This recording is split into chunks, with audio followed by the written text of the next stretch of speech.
18ই ফাল্গুন হচ্ছে দোল পূর্ণিমা, ওটাকে গৌর পূর্ণিমা বলা হয়। সবচেয়ে লজ্জার ব্যাপার এবং দুঃখের ব্যাপার কি জানেন? যীশুখ্রিস্টের যেদিন জন্মদিন হয়, খ্রিস্টমাস, সেদিন দেখবেন মাগুলো বাজার থেকে কেক কিনে এনে বাচ্চাকে দেয়, খা বলে। কেন? আজকে যীশুখ্রিস্টের জন্মদিন। বাচ্চাও জানলো, মাও জানলো, বাবাও জানলো, সবাই জানলো যীশুখ্রিস্টের জন্মদিন। সবচেয়ে দুঃখের ব্যাপার, মহাপ্রভুর জন্মদিন কবে মাও জানলো না, বাবাও জানলো না, বাচ্চা তো জানলোই না। মহাপ্রভুর জন্মদিনে আমরা জানলাম না আজকে জন্মদিন, খালি রং খেলে খেলে বেড়ালাম। যত রকমের রং এনে বাড়িতে জড়ো কর আর সবার মুখে চোখে দে, ঝগড়া কর, কোনো অসুবিধা নেই। কিন্তু ওই দিনটা যে গৌর পূর্ণিমা, মহাপ্রভুর জন্মদিন, ওই দিনটা কিন্তু আমরা কেউ একবারও দেখলাম না। দেখুন, দোল পূর্ণিমা শুধু দোল পূর্ণিমা নয়, ওই দিন হচ্ছে গৌর পূর্ণিমা। তার মানে কি? সেদিন মহাপ্রভুর জন্মদিন। ওই দিনটাতে সবার কাছে নিবেদন রইল, যারা কীর্তন শুনতে এসছেন তাদের কাছে নিবেদন রইল, ওই গৌর পূর্ণিমার দিন সকাল বেলাতে ভোরেই স্নান করবেন।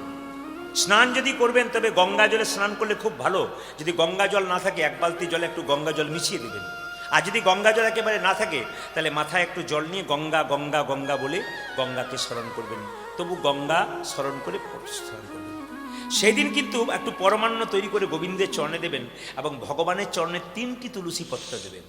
প্রশ্ন করবেন, 2টো পা 3টে তুলসী পত্র দেবো কেন? গোবিন্দের তো 3টে চরণ আর 2টো চরণ, 3টে তুলসী দেবো কেন? বলছে, ভগবান যখন বামন অবতার ধারণ করেছিল মা, তখন দেখবেন নাভি থেকে একটা পা, জোরে বলুন, বের করেছিল না? নাভি থেকে একটা পা বের করেছিল না? তো সেই জন্য ওই যে নাভি থেকে একটা চরণ বের করেছিল, ওই চরণটাকে স্মরণ করে তুলসী পাতা 3টে দেওয়া হয়। যারা দেখবেন খুব সাত্ত্বিক পণ্ডিত মানুষ, তাদের আমি ব্যাখ্যা বইয়ের মধ্যে পড়েছি, পরিষ্কার করে বলছেন 2টো তুলসী পত্র দেবেন না, 3টে দেবেন। গোবিন্দের ডান চরণ একটা, বাম চরণ একটা এবং মাঝখানে একটা, 3টে দিতে হয়। এই নিয়মগুলো জানতে হয়, দেখবেন আপনাদের জীবনে কাজে লাগবে। তো সেই দিন হচ্ছে গৌর পূর্ণিমা। আবার সেই দিনটাকে বলা হয় দেখবেন আবির খেলার দিন। জোরে বলুন হ্যাঁ না? এই যে আবির আপনারা দেন, আপনাদের কাছে নিবেদন রইল, আবির কিন্তু স্নান করার পর কাউকে দেবেন না, প্রথমে গোবিন্দের চরণে দেবেন। বাড়ির প্রত্যেকজন ব্যক্তি, প্রত্যেকের কর্তব্য সেই দিন আবির নিয়ে ভগবানের চরণে আগে দেবেন, তারপর সবাইকে দেবেন। ধরুন কোনো সাধুগুরু বৈষ্ণব আপনার বাড়িতে এসছে, আমি দেখেছি অনেকেই দেখবেন পাটাতেই দিচ্ছে, চরণে আবির দিয়ে দিচ্ছে। একবার সম্পূর্ণ ভুল করছেন। কিন্তু ভগবানের চরণে দেওয়া আবির আপনি কেন অন্য কারো পায়ে দেবেন? সে যেই হোক না কেন, একবারে না। আবির দিতে হয় কোথায়? আবির দিতে হয় মাথায়, কপালে, গালে একটু ঠেকে দিয়ে প্রেম সে দিতে হয়। আবির ছুঁড়ে নয় এমন করে যে চোখ খারাপ হয়ে যাবে, কান খারাপ হয়ে যাবে, ঝগড়া হবে। সে আবির হচ্ছে প্রেমের জিনিস। কারণ ভগবানের চরণে দিলেন মানে কি? সবাই লক্ষ্য করবেন, ভগবান বলছে গাড়ি বাড়ি টাকা পয়সার শান্তি হয় না, শান্তি আছে কোথায়? আমার চরণে। যদি কেউ আমার চরণতলটা ধরতে পারে, ব্যাস শান্তি তার আছে, এখানে শান্তি। তাহলে গোবিন্দের চরণে আপনি আবির দেবেন, সেই আবিরটা শান্তিপূর্ণ আবির। সে আবির অশান্তি করে দেবেন কেন? সে আবিরটা সকলের মস্তকে, কপালে খুব প্রেম সে দেবেন, দেখবেন আপনার লাভ আছে। এগুলো আপনাদের মাথায় রাখতে হবে। আচ্ছা মায়েরা, আবির খেলাটা চালু হলো কি করে? এই যে আবির, এই খেলাটা প্রথম চালু হলো কি করে? ভগবান শ্রীকৃষ্ণ মা যশোদাকে বলছে, মা আমি কালো, রাধা সাদা, এ মানাই না তো। মাকে আদর করে বলছে, আমি তো কালো আর রাধা তো সাদা, তো মানাচ্ছে না তো, কি করব বলো? এক রঙের হয় কি করে? মা যশোদা বলল, দোল পূর্ণিমার দিনে এক কাজ করবি, দোলের দিনে মানে পূর্ণিমার দিনে এক কাজ করবি, তুই ওই আবির এনে রাধাকে মাখিয়ে দিবি, তুইও মেখে দিবি, অন্তত একদিন তো দুজনে এক রঙের হতে পারবি, একই রঙের আবির। সে আবির খেলা। আবার এটাকে বলে হোলি পূর্ণিমা। হোলি পূর্ণিমা বলা হয় কেন? খুব কিন্তু ব্যাখ্যা আছে হোলি পূর্ণিমা কেন বলা হয়। দেখবেন ভক্ত প্রহ্লাদকে মারবার জন্যে তার বাবা অনেক চেষ্টা করলো। কেন? ভক্ত প্রহ্লাদ ভগবানের নাম করে আর ভক্ত প্রহ্লাদের বাবা ভগবানের বিরোধিতা করে। এখন ভক্ত প্রহ্লাদ নাম করে বলে ভক্ত প্রহ্লাদের বাবা কি করলো মায়েরা? ভক্ত প্রহ্লাদকে মারবার জন্য বহু রকমের পথ অবলম্বন করলো। প্রথম পথ কি? তার বুকে একটা পাথর বেঁধে জলের মধ্যে 7 দিন ধরে রেখে দিল, কিন্তু ভক্ত প্রহ্লাদের মৃত্যু হলো না। বাবা জিজ্ঞেস করলো, কিরে প্রহ্লাদ, তোর মৃত্যু হলো না কেন? বলছে, বাবা হরি নামে বড় পাথর হালকা শুলের মতো হয়ে যায় যদি গোবিন্দকে স্মরণ করা যায়। পাহাড় থেকে ফেলে দেওয়া হলো, কিন্তু ভক্ত প্রহ্লাদের মৃত্যু হলো না। যখন পাহাড় থেকে ফেলে দিল, ভক্ত প্রহ্লাদের মৃত্যু হলো না। দেখুন, ভক্ত প্রহ্লাদের হাতে বিষদ সাপ দিয়ে দিল, তবু তার মৃত্যু হলো না, কামড়ালো না।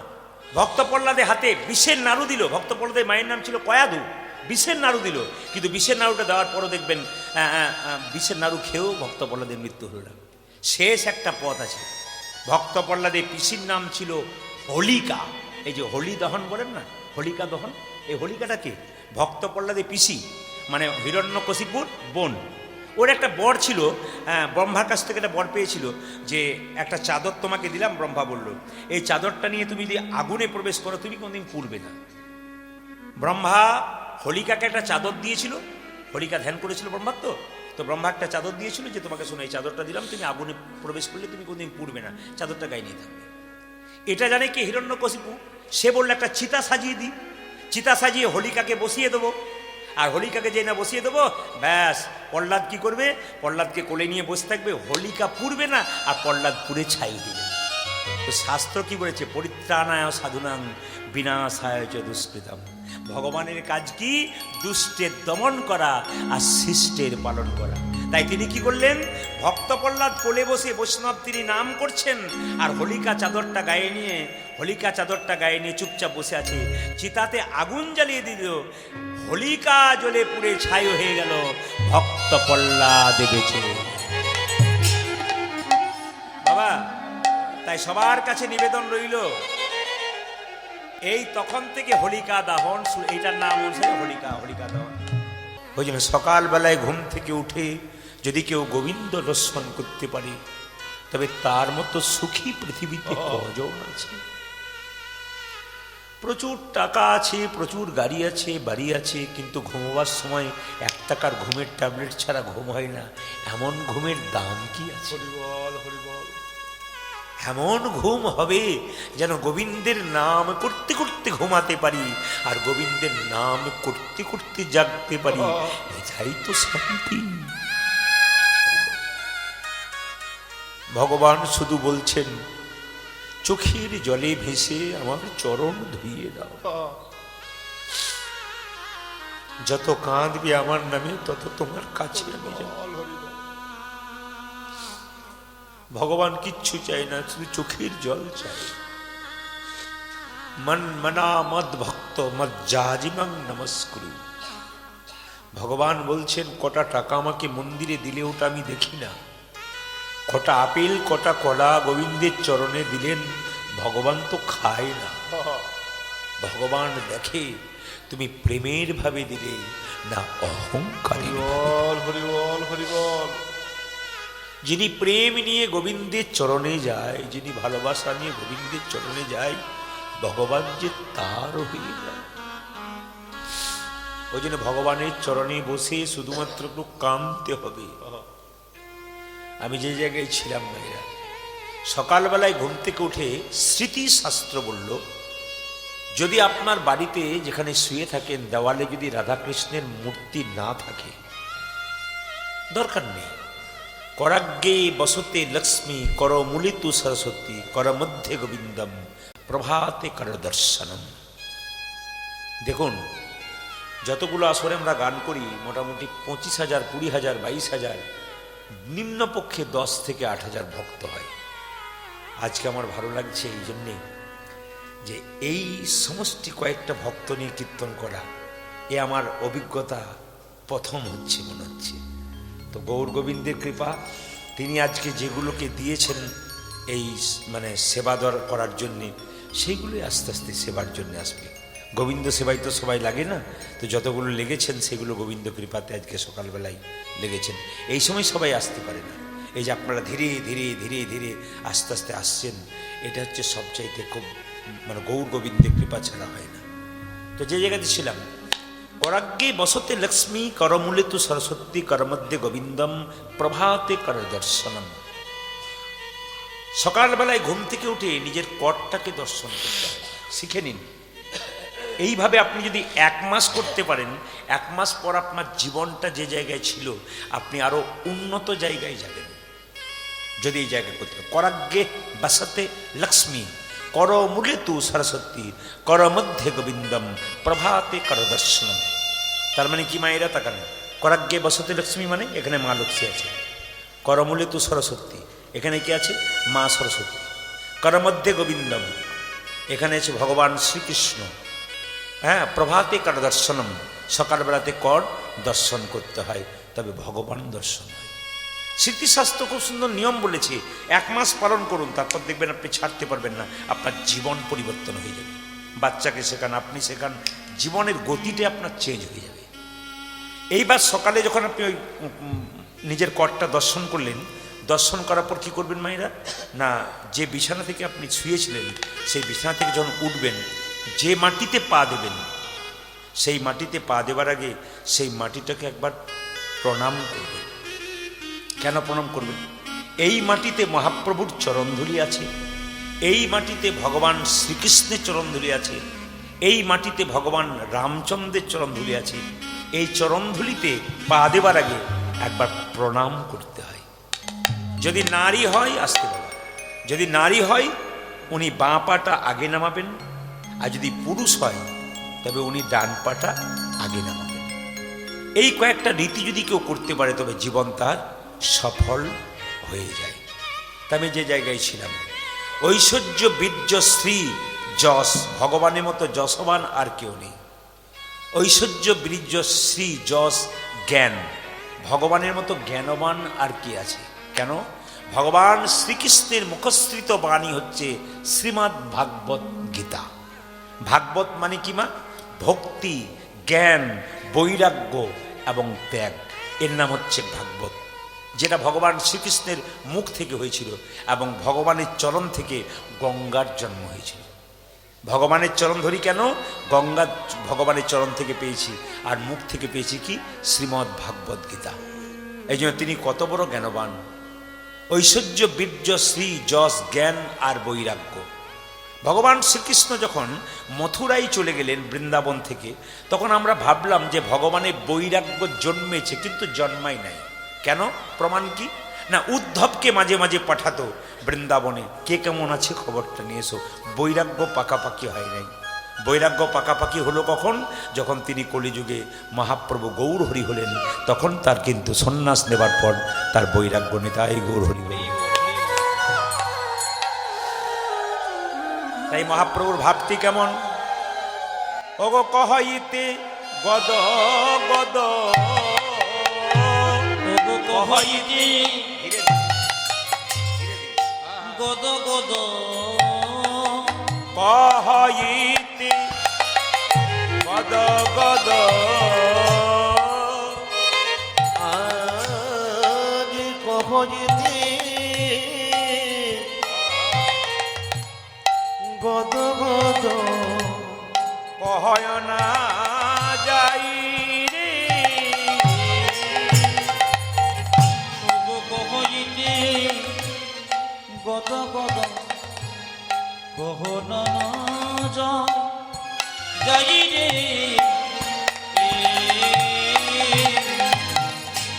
নিরজনে ওগো নিরজনে, ও যে নিরজনে,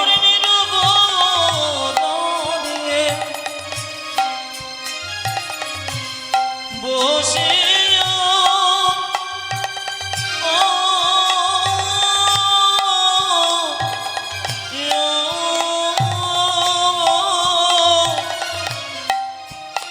নয়ন জল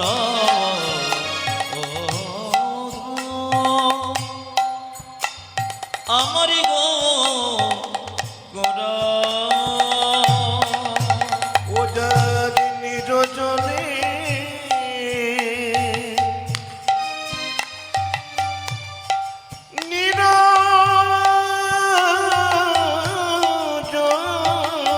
নিরজনে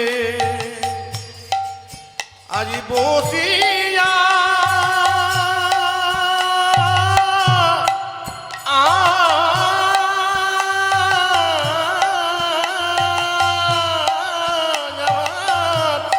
নয়নে জল গড়ায়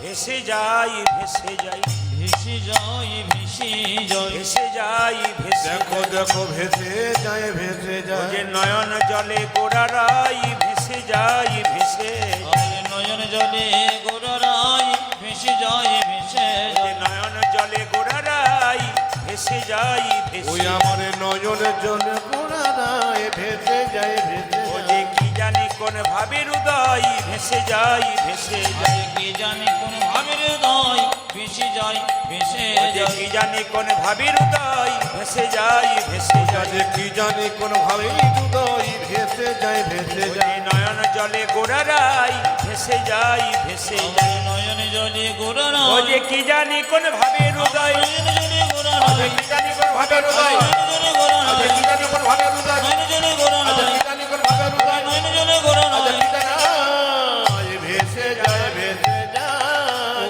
নিরজনে আমার নিরজনে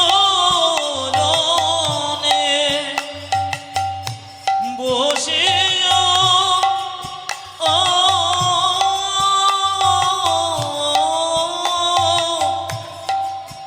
আমার নয়ন জল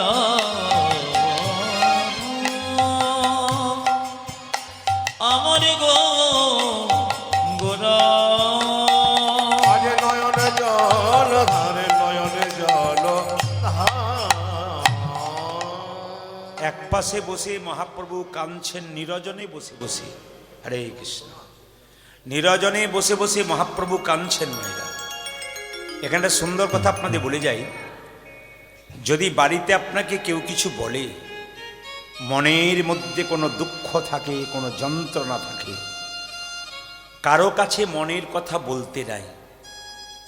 পণ্ডিতগণ বলেছেন যে মনের মধ্যে যদি আপনার কোনো ভেতরে দুঃখ থাকে, যন্ত্রণা থাকে, পাড়ার 5টা মেয়ের কাছে বলবেন না। ও আপনার দুঃখ আরো ছড়িয়ে দেবে, যন্ত্রণা ছড়িয়ে দেবে। যদি বলতে হয় তবে 2 জায়গাতে বলো, একটি গুরুচরণে, একটি গোবিন্দের চরণে। গুরু আপনার সমস্যা সমাধান করতে পারে, আর গোবিন্দ আপনার সমস্যা সমাধান করতে পারে।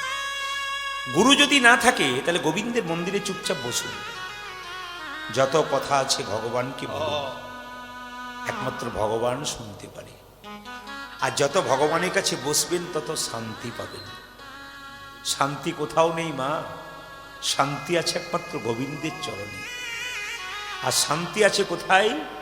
যদি চোখের জলে ভেসে কেউ নিতাই গৌর হরি বল বলি গোবিন্দ।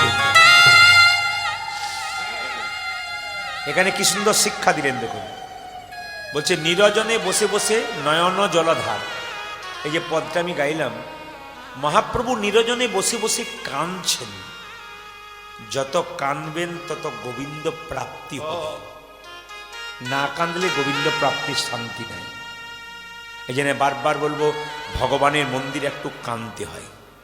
একটু প্রমাণ দেখেন, চৈতন্য চরিত গ্রন্থ থেকে আমি একটা ছোট্ট কথা বলবো। নিমাই সন্ন্যাস নিয়েছিল। নিমাই সন্ন্যাস নিয়েছিল কত? 24 বছর বয়সে। হরে কৃষ্ণ। নিয়েছিল না মাইরা? তখন বিষ্ণুপ্রিয়ার বয়স কত ছিল? মাত্র 14 বছর। নিমাই সন্ন্যাস নিয়েছিল কত বললাম, জোরে বলুন? 24। আর বিষ্ণুপ্রিয়ার বয়স কত? মাত্র 14 বছর।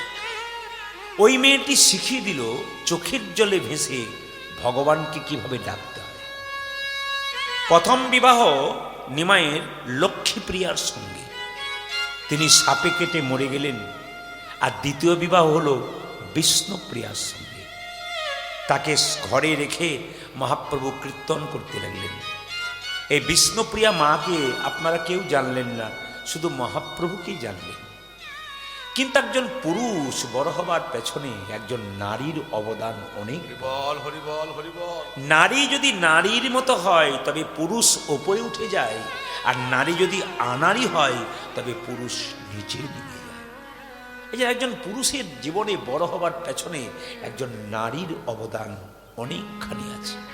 এই পৃথিবীতে যত পুরুষ বড় হয়েছে তাকে খবরটা নিয়ে দেখুন, তার পেছনে নারীর অবদান কিন্তু অনেক বড়। এই বিষ্ণুপ্রিয়ার কথা শুনলে আপনারা বুঝতে পারবেন যে মহাপ্রভু যে এগিয়ে গিয়েছিলেন এই ধর্মপথে, এবং তিনি যে ভক্তদেরকে কৃষ্ণ নাম দিয়ে আপ্লুত করেছিলেন, তার পেছনে কিন্তু একজন ছিলেন, তিনি হচ্ছেন বিষ্ণুপ্রিয়া মা। তিনি মা হতে পারে নাই, কিন্তু জগতের মা হতে পেরেছেন। মা এমনি এমনি হওয়া যায় না, মায়ের অগাধ ভালোবাসা চাই, তবে মা হওয়া যায়। যিনি ঈশ্বরচন্দ্র বিদ্যাসাগরের মা, তিনি খালের মা নয়, বিলের মা নয়, তিনি সাগরের মা। তিনি সাগরের মা হলেন কেন? খালের মা নয়, বিলের মা নয়, বিদ্যাসাগরের মা। সাগরের মা হলে কেন না? আপনারা সবাই জানেন যে বিদ্যাসাগর মহাশয় তার মায়ের জন্য একটা শাল এনেছিল, বলে মা শালটা তুমি গায়ে নিও। কিন্তু দেখতে পেল শালটা বাক্সের ভেতরে মা ভরে দিয়েছে। জিজ্ঞেস করলো কয়েকদিন পরে, মা এত ঠান্ডা, তুমি শালটা গায়ে নিচ্ছ না, ছেঁড়া চাদর নিয়ে আছো কেন? বলছে বাবা, তুই তো আমার জন্য একটা শাল এনে দিলি, কিন্তু তাকিয়ে দেখ পাড়া প্রতিবেশীর কত মা ঠান্ডায় থরথর করে কাঁপছে। যেদিন তুই ওদের জন্য শাল এনে দিবি সেই দিন আমি গ্রহণ করব, তাছাড়া আমি গ্রহণ। এখানে জানতে হবে এমনি এমনি মা হওয়া যায় না। তিনি সাগরের মা হলেন কেন? যার হৃদয়টা বড়। হৃদয় যার বলো সে তো পৃথিবীতে অনেক বড় হতে পারে। রামকৃষ্ণদেব বলেছেন, তোমার বাড়িতে কেউ যদি যায়, দুটো মিষ্টি জল দিতে পারো না পারো, হেসে হেসে দুটো মিষ্টি কথা অন্তত বলো। ওটা করতে তোমার কোনো খরচ হয় না। ওই জন্য রামকৃষ্ণদেবের কথা খুব দামি কথা। তিনি বললেন, দুটো মিষ্টি জল দিতে না পারো, দুটো মিষ্টি কথা কিন্তু তোমরা বলো। এই বিষ্ণুপ্রিয়ার কথা শুনে নিমাই যখন সন্ন্যাস নিয়ে চলে গেল, বিষ্ণুপ্রিয়া সেদিন থেকে সচিমাতাকে সামলাতে লাগলো। ছেলে যদি ঘর থেকে চলে যায়, মায়ের মতো যন্ত্রণা পৃথিবীতে আর কার?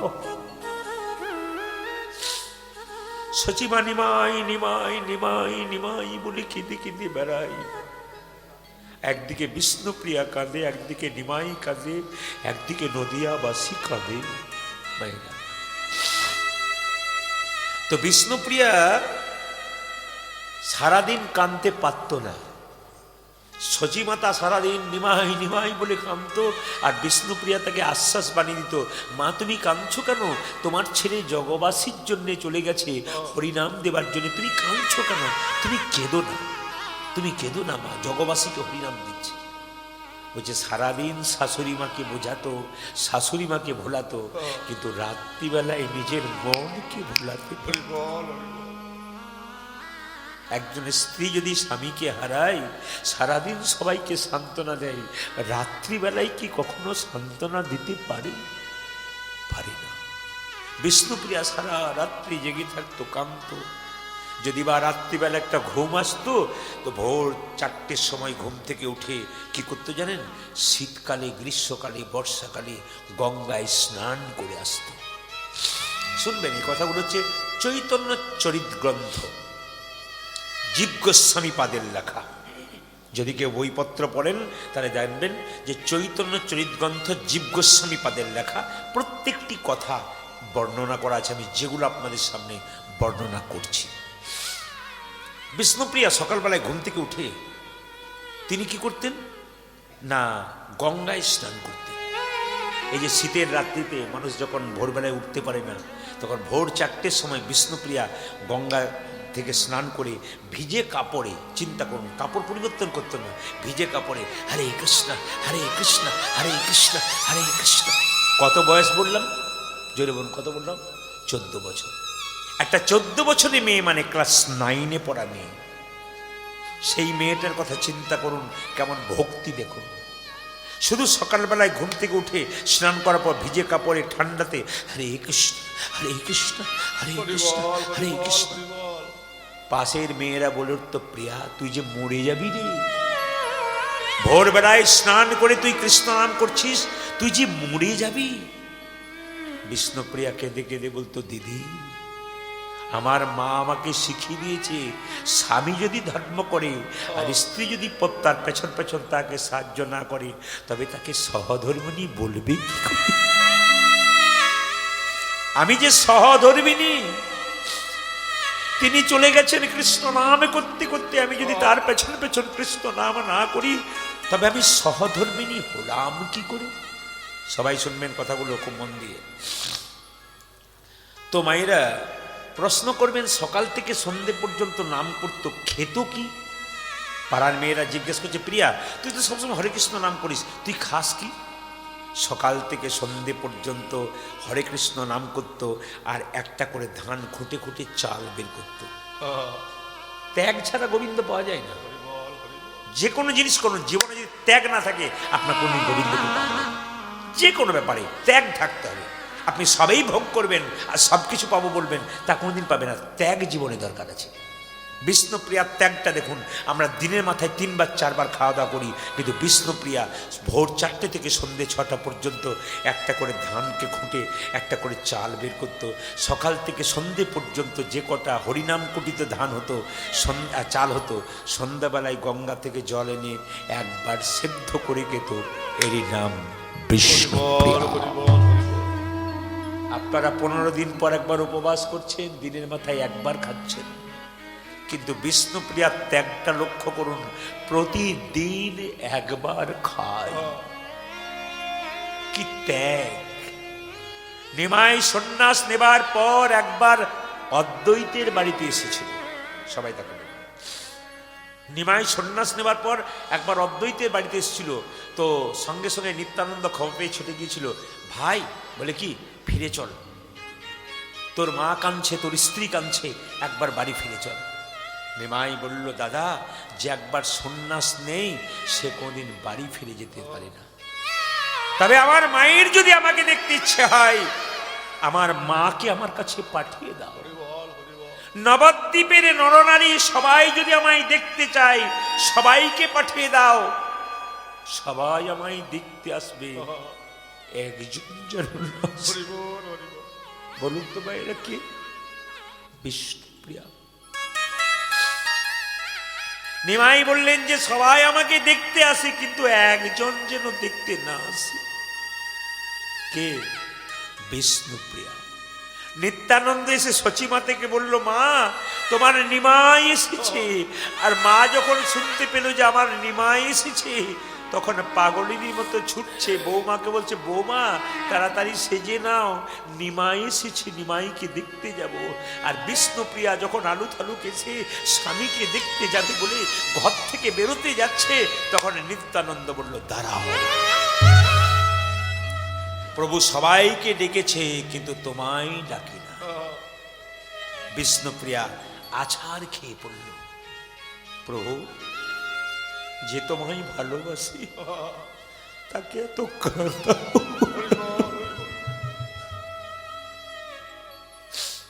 যে তোমায় ডাকে তাকে এত চোখের জলে ভাসাও।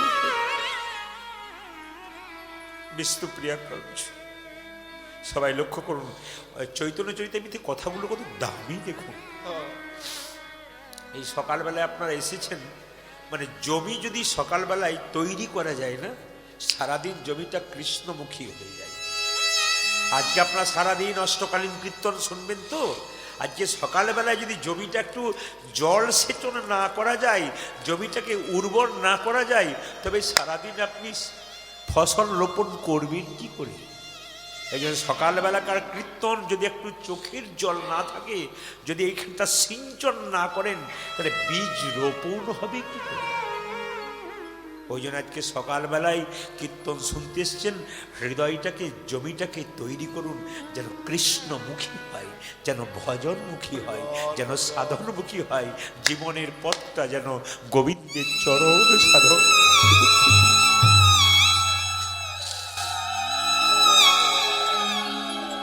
তো সবাই লক্ষ্য করুন, এরা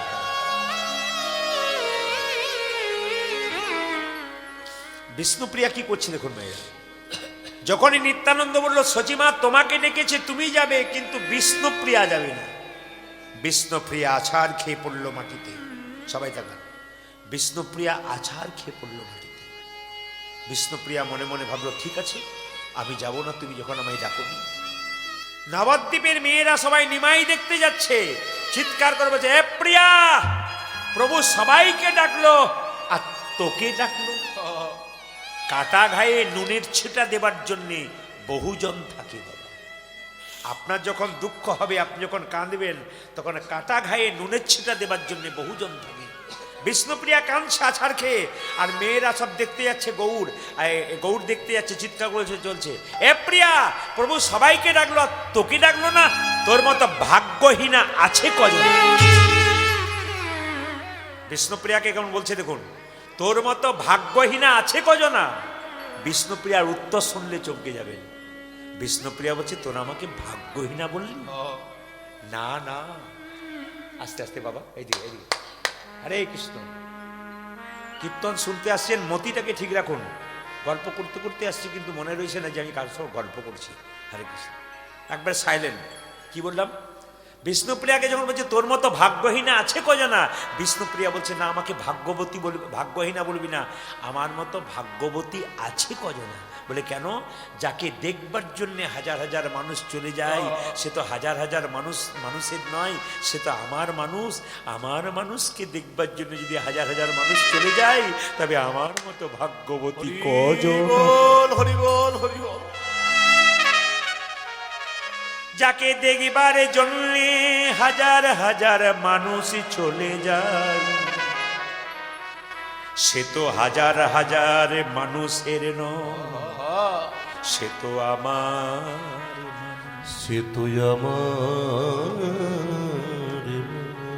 আমার মানুষকে দেখবার জন্য যদি হাজার হাজার মানুষ চলে যায়, তবে আমার মতো ভাগ্যবতী কজন। আমার মতো ভাগ্যবতী তুই যাবি না?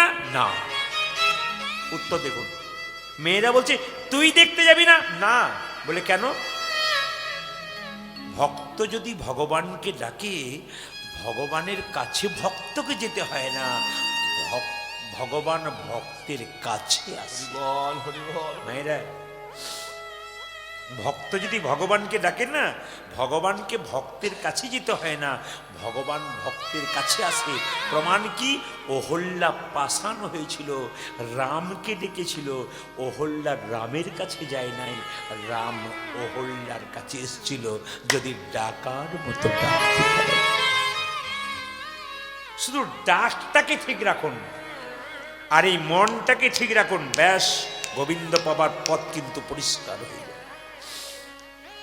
বিষ্ণুপ্রিয়া বলছে, বাচ্চারা যখন ঘুড়ি ওড়ায়, লাটাইটা হাতে থাকে, ঘুড়ি যতই উপরে উঠুক না কেন, যখন লাটাইয়ে টান দেবে তখন ঘুড়ি তার কাছে আসতে বাধ্য।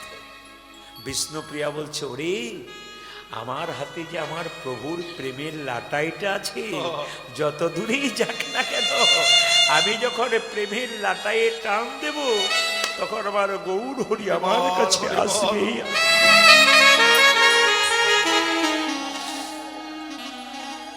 ওই জন্য প্রেম ছাড়া পাওয়া যায় না, প্রেম ছাড়া ভগবানের কৃপা পাওয়া যায়। প্রেমের লাটা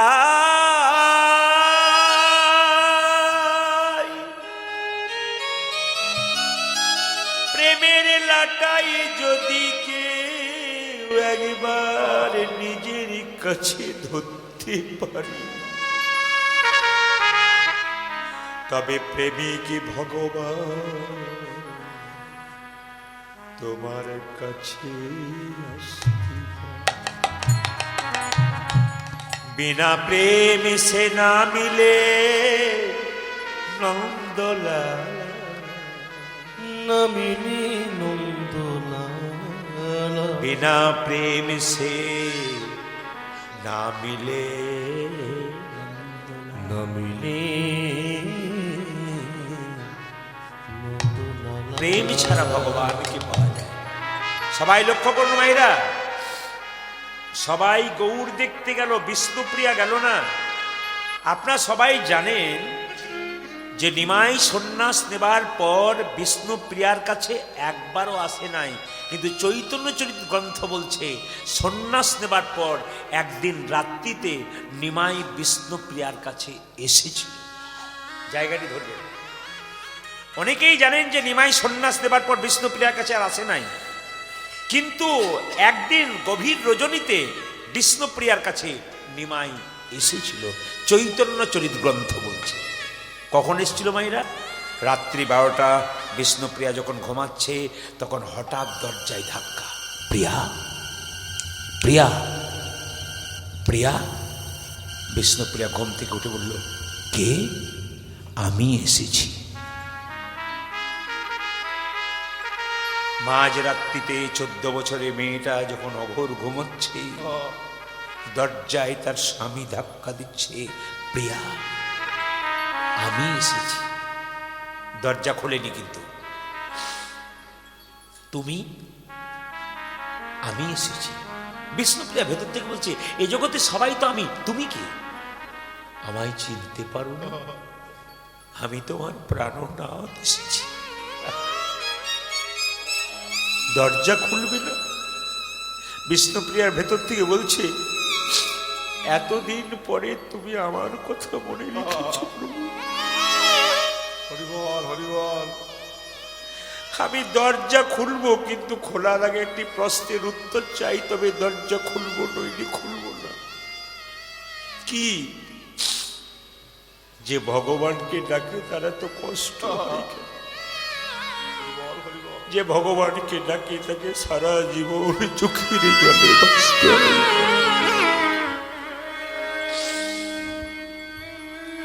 অনেকেই প্রশ্ন করবেন, যারা মস্তানি করছে, লোক ঠকাচ্ছে, তারা বুক ফুলিয়ে ঘুরে বেড়াচ্ছে। যারা মস্তানি করছে, লোক ঠকাচ্ছে, তারা বুক ফুলিয়ে ঘুরে বেড়াচ্ছে। কিন্তু যারা হরিনাম করছে, গোবিন্দের নাম করছে, তারা তো কষ্ট পাচ্ছে কেন? অনেক প্রশ্নের সম্মুখীন আমাদের হতে হয় মোবাইলের মাধ্যমে। প্রদীপ বাবু বলুন, কীর্তন তো করছেন, তা বহু যে ভক্ত আমরা কীর্তন করছি, আমরা তো কষ্ট পাচ্ছি, কিন্তু যারা মস্তানি লোক ঠকাচ্ছে তারা এত বুক ফুলে ঘুরে বেড়াচ্ছে কেন? তাদের কিছু হচ্ছে না, আমাদের ঘর ফুটে জল পড়ছে, ছেলের অসুখ করছে, আমাদের তো বিপদ আসছে কেন? আমি বললাম, পড়াশুনো যে করে তাকেই পরীক্ষা দিতে হয়, আর পড়াশুনো যে করে না, রাখাল বাগাল, তাকে পরীক্ষা দিতে হয়। যে ভগবানকে ডাকে তাকেই তো পরীক্ষা দিতে হয়, আর যে ভগবানকে ডাকে না তাকে পরীক্ষা দিতে হয়। আমি বললাম, তোমার প্রশ্ন যেমন সুন্দর, উত্তর তার চাইতে সুন্দর। বলে কেন? ভগবান সবাইকে দুটো করে কলসি দিয়েছে, একটা পাপের কলসি, একটা পুণ্যের কলসি। যারা মস্তানি করছে, লোক ঠকাচ্ছে, জেনে নেবেন তাদের পাপের কলসিটা কোনো পূর্ণ হয় নাই। যেদিন পাপের কলসি পূর্ণ হবে, রাস্তায় কুকুরের মতো মৃত্যু হবে, চোখের সামনে দেখবেন। কিন্তু যারা দেখবেন ভগবানের নাম করছেন, হরিকথা শুনছেন, হরিকথা বলছেন, এদের পুণ্যের কলসিটা কোনো পূর্ণ হয় নাই। যেদিন পুণ্যের কলসি পূর্ণ হবে, সেদিন দেখবেন পরমানন্দ গোবিন্দের চরণ লাভ হবে। এই জন্য দুঃখ করবেন না। যদি কৃষ্ণ ভজন করতে করতে কষ্ট হয়, দুঃখ করবেন না। জানবেন পরীক্ষা চলছে, জিতে গেলে গোবিন্দ চরণ আপনার হয়ে যাবে। যদি গোবিন্দ চরণ বুঝতে না পারেন, আনন্দ পেতে পেতে পরমানন্দের সন্ধান করবেন। তো সবাই তাকান, বিষ্ণুপ্রিয়া রাত্রিবেলায় দরজাটা খুলেছে মা, কিন্তু দরজাটা কিভাবে খুলেছে আমার দিকে তাকাবেন। চৈতন্য চৈতন্যতে পড়বেন, পরিষ্কার লেখা আছে কিভাবে। বিষ্ণুপ্রিয়া দরজাটা খুলে, ধরুন মহাপ্রভু দাঁড়িয়ে আছে তো পেছন দিকে, আর বিষ্ণুপ্রিয়া নেমাই বলছে, প্রিয়া একবার আমার দিকে তাকাবে না? বিষ্ণুপ্রিয়া বলছে না। বহুদিন পরে স্বামী যদি বাড়ি আসে, স্ত্রী কি তার বদন পানে একবার চাই না? বিষ্ণুপ্রিয়া বলছে, আমি চাইব না। দেখুন, বিষ্ণুপ্রিয়া কিন্তু এরকম করে মাথায় কাপড়টা নিয়ে আছে, নিমাই পেছনে দাঁড়িয়ে আছে, একবার তাকাচ্ছে না। তোমার অভিমান হয়েছে? না না না, তোমার অভিমান হয়েছে মনে হচ্ছে। কারণ সন্ন্যাস নেবার সময় আমি তোমায় বলে যাইনি, আমি অদ্বৈতের বাড়িতে এসেছি, সবাইকে ডাকলাম, তোমাকে ডাকিনি, তাই তোমার অভিমান হয়েছে? বিষ্ণুপ্রিয়া বলছে, না, অভিমান হয় নাই। তবে তুমি আমার দিকে তাকাচ্ছ না কেন? বহুদিন পরে স্বামী যদি স্ত্রীর কাছে আসে, সেই স্ত্রী কি স্বামীর বদন পানে একবার চাই না? বিষ্ণুপ্রিয়া বলছে, স্বামী চাইতে ইচ্ছা হয়, কিন্তু চাইতে পারি না। বলে কেন? শাস্ত্রে শুনেছি, সাধুগুরু বৈষ্ণবের মুখে শুনেছি, যে একবার সন্ন্যাস নেয়, তাই তার নারী মুখ দেখতে নাই। আমার মতো হতভাগিনীর মুখ দেখে আমি তোমার সন্ন্যাস ধর্ম নষ্ট করতে চাই। কি কথা দেখুন! কীর্তন শুনতে গেলে এই মর্ম কথাগুলো যদি, মার্মিক কথাগুলো যদি কেউ শুনতে পারে, বাবা, তার জীবন ধন্য হয়ে যায়।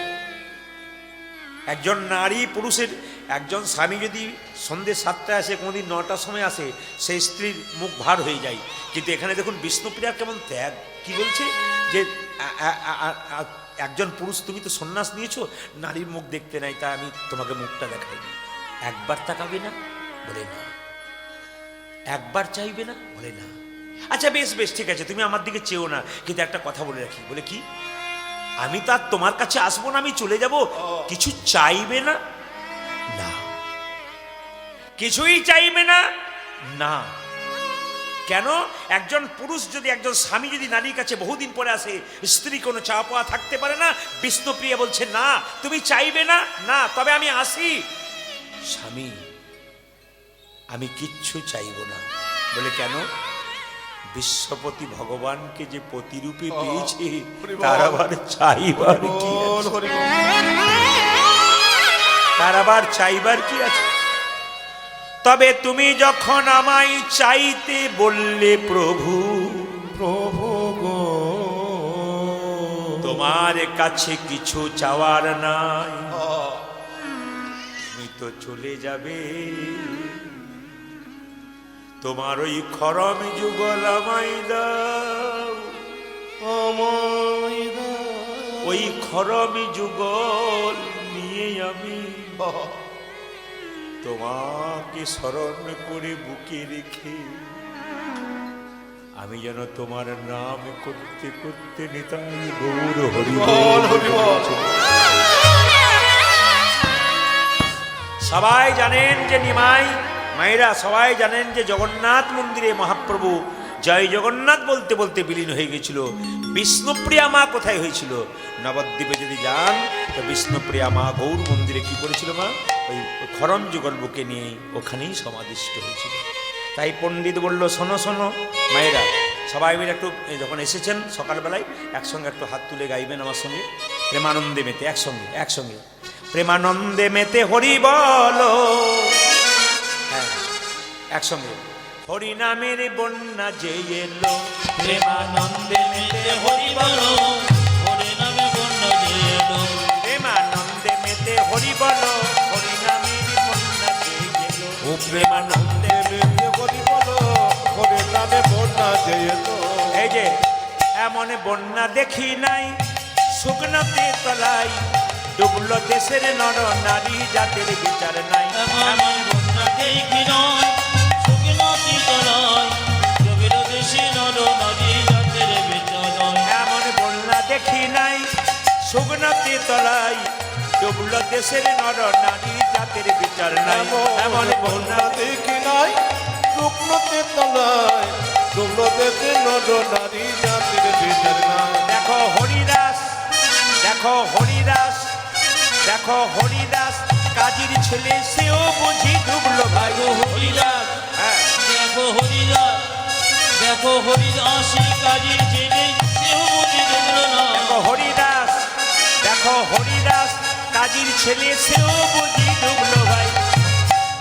ও দেখো হরিদাস, ও দেখো হরিদাস কাজীর ছেলে, সে বুঝি ডুবিল। প্রেমানন্দে মেতে হরি বলো, হরি নামের বন্যা উর্ধ্বনি। প্রেমানন্দে মেতে হরি বলো, হরি নামে বন্যা যে এলো। ও প্রেমানন্দে মেতে হরি বলো, হরি নামে বন্যা যে এলো। প্রেমানন্দে মেতে হরি বলো, হরি নামে বন্যা যে এলো।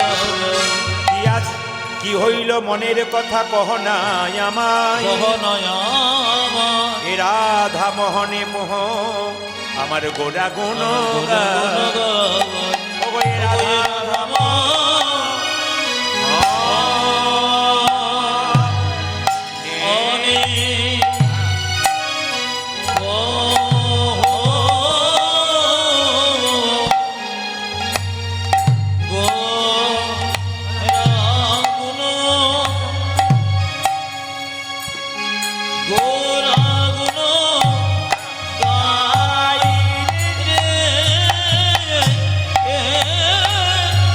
আগে রাধা মা, হানা পাহু,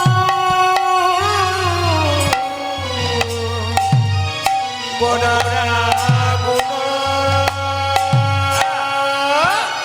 বনরা গুণ গায়।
তাড়ি নাও তিনি তা তিনি তা তিনি তিনি তিনি তিনি তো তো তো তো দিগি দিগি দিগি দি দি দি দি ঝামদা কেগরে ঝামদা তিনি তিনি তাউটি তাউটি তাকে তাকে না তাকে তাকে তাকে তাকে রে না তাকে না তো কে তাকে এটা তাকি না তিনি তাকে তিনি তাকে তিনি তিনি তিনি তো তো তো তো দিগি দিগি দি দি দি দি কেগরে ঝামদা কেগরে ঝামদা তিনি তিনি তাউটি তাউটি তা কেটা তাকে তাকে তাকে তাকে তাকে না ধা তে তে ধা ধা তে তে ধা তে তে তে ধা ধা তে তে কতে তে তোমাকে তাকে তাকে কোদি গেলে ধা কতে তে তোমাকে তাকে তাকে কোদি গেলে ধা কতে তে তোমাকে তাকে তাকে কোদি গেলে ধা কেটে ধা কোদি গেলে ধা ধাকে ধা তাকে ধা তাকে তাকে তাকে ধা গোদি গেলে তাকে গোদি গেলে ধা তাকে গোদি গেলে তাকে গোদি গেলে তাকে গোদি গেলে ধা ধা কত কত ধরা কেটা গোদি গেলে ধা ধরা কেটা গোদি গেলে ধা ধরা কেটা কেটা ঝনা কেটা জাতিনি তা কেটা ঝনা কেটা তিনি তাদরি তিন দা ঘেরে কেটা তিনি তাদরি ইচ্ছা তাকা কেটা কেটা হা কেটা হা তাগিনি তো রাম তাকে তাকু তাকে